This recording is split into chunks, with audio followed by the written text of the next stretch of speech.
আমার প্রিয় চাকরি প্রত্যাশী ভাই ও বোনেরা, কেমন আছেন আপনারা সবাই? আশা করি অনেক ভালো আছেন।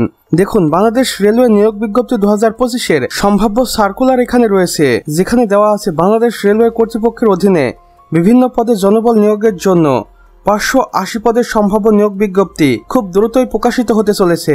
আগ্রহী প্রার্থীগণ নির্ধারিত যোগ্যতার সাপেক্ষে অনলাইনে আবেদন করতে পারবেন।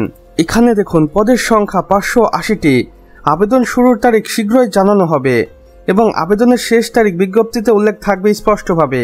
আসুন, আমার প্রিয় চাকরি প্রত্যাশী ভাই ও বোনেরা, কোন কোন পদের জন্য কতজন লোক সংখ্যা লাগবে, আর এটা অবশ্যই একটি সম্ভাব্য সংখ্যা, এটা কম বেশি হতে পারে। আর এই সবকিছু তখনই আমি আপনাদের স্পষ্ট করে বলতে পারবো যখন এটি অফিসিয়াল ভাবে প্রকাশিত হবে। প্রথমে দেখুন, সহকারী স্টেশন মাস্টার, যেখানে পদ সংখ্যা ফাঁকা রয়েছে 150টি।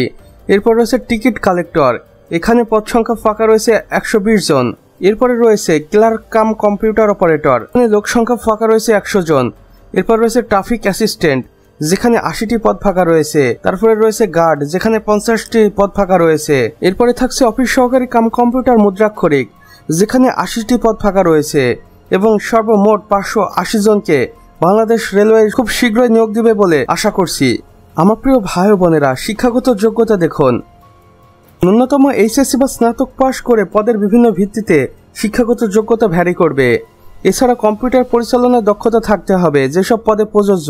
বয়স সীমাটা কত লাগবে দেখুন, সাধারণ প্রার্থীদের ক্ষেত্রে 18 থেকে 30 বছর, এবং যে সকল ভাই ও বোনদের মুক্তিযোদ্ধা, শহীদ মুক্তিযুদ্ধের সন্তান ও প্রতিবন্ধী প্রার্থীদের ক্ষেত্রে 18 থেকে 32 বছর পর্যন্ত শিথিলযোগ্য। বেতন স্কেল কেমন হবে দেখুন, বেতন স্কেল জাতীয় বেতন স্কেল 2015 অনুযায়ী 9,300 টাকা থেকে 22,490 টাকা পর্যন্ত বিভিন্ন পদে বেতন হয়ে থাকবে। এখানে দেখুন, কর্তৃপক্ষ আবেদনের নিয়মাবলীও বলে দিয়েছে। শুধুমাত্র অনলাইনে আবেদন করতে হবে তাদের অফিসিয়াল এই ওয়েবসাইটের মাধ্যমে, এবং আবেদন ফি হবে সর্বনিম্ন 112 টাকা থেকে 224 টাকা পর্যন্ত। আর এটাও পদের বিভিন্ন ভিত্তিতে নির্ভর করবে, এবং আবেদন ফি টেলিটক প্রিপেইড সিমের মাধ্যমে জমা দিতে হবে। পরীক্ষা পদ্ধতি কেমন হবে দেখুন, প্রথমত লিখিত পরীক্ষা হবে, এরপরে ব্যবহারিক পরীক্ষা হবে যদি প্রযোজ্য হয়, এবং সর্বশেষে মৌখিক পরীক্ষার মাধ্যমে আপনাকে চাকরিতে চূড়ান্ত করা হবে।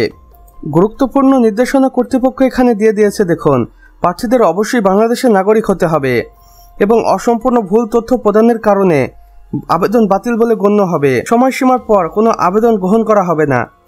আমার প্রিয় চাকরি প্রত্যাশী ভাই ও বোনেরা, এটা ছিল শুধুমাত্র একটি সম্ভাব্য নিয়োগ বিজ্ঞপ্তির প্রতিবেদন। আশা করছি খুব শীঘ্রই বাংলাদেশ রেলওয়ে নতুন করে এই নিয়োগ বিজ্ঞপ্তিটি প্রকাশ করবেন। আশা করছি সেপ্টেম্বরের শেষের দিকে অথবা অক্টোবরের শুরুর দিকে এই নিয়োগ বিজ্ঞপ্তিটি প্রকাশ পাবে বাংলাদেশ রেলওয়ের অফিসিয়াল ওয়েবসাইটে, এবং সেখানে পদ ক্যাটাগরি কিংবা সংখ্যা কিছুটা কম বেশি হতে পারে।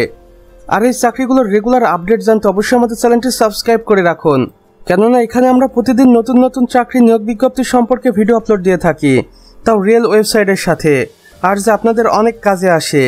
আমাদের সম্পূর্ণ ভিডিওটি দেখার জন্য আপনাকে অসংখ্য ধন্যবাদ।